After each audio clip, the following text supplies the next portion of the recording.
আসসালামু আলাইকুম ওরহমতুল্লাহি ওয়া বারাকাতুহু। আমি একজন সৌদি প্রবাসী।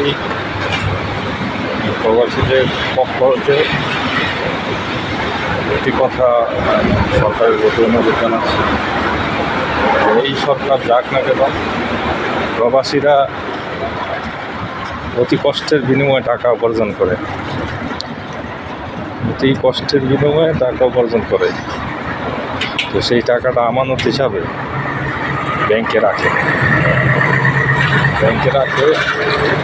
তারা সবসময় টাকা কিছু রাখে যে কাজে লাগানোর জন্য। সবসময় তো আর টাকাটা কাজে লাগাতে পারে না, হয়তো বা সময় সাপেক্ষ দেশে গেলে টাকাটা উঠায় একটা কিছু করে, বা ফ্যামিলির কেউ দায়িত্বশীল থাকলে তারা দেশের মধ্যে টাকাটা উঠায়। তো ওই টাকার কিছু আবার সঞ্চয়ও করে ব্যাংকে রাখে।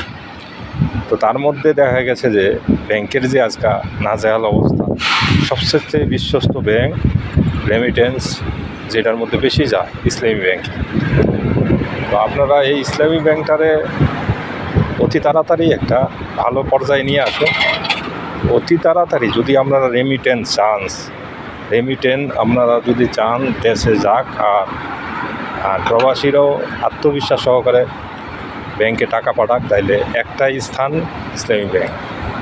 এখানে দলমল নাই, সব দলের মানুষও ইসলামী ব্যাংকের মধ্যে টাকা পাঠায়।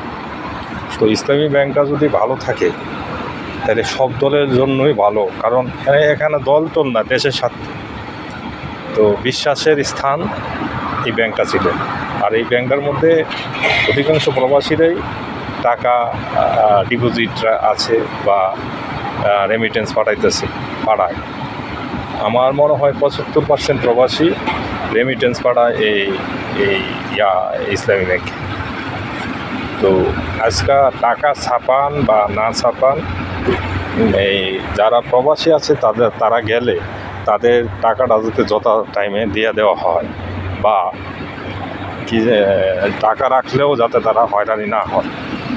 আর আত্মবিশ্বাসটা আপনারাই ফিরে আনবেন, ঠিক আছে? তো চেষ্টা করুন। দেশ ভালো চলুক, প্রবাসীদের সবসময় প্রত্যাশা থাকে আর দোয়াও থাকে। তো অতি কষ্টের বিনিময়ে টাকা পাঠানোর পরে যদি সেই টাকা দিক সেদিক হয়, তাইলে প্রবাসীরা কীভাবে রেমিটেন্স পাঠাবে, আর আপনারা কীভাবে আশা করেন যে রেমিটেন্স যাবে? তো এই ব্যাংকটি ঠিক করেন, ইনশাআল্লাহ দেশ ঠিক হয়ে যাবে। মানুষের আত্মবিশ্বাস ঠিক হইলে দেশ ঠিক হয়ে যাবে ইনশাআল্লাহ। প্রবাসীরার আত্মবিশ্বাস ঠিক হইলে রেমিটেন্স আবার দেশে যাবে ইনশাআল্লাহ। তো এই ইসলামী ব্যাংকটারে আগে আপনারা ঠিক করেন, ইসলামী ব্যাংকটারে যথাযথভাবে ঠিক করার চেষ্টা করুন। ওকে, আসসালামু আলাইকুম।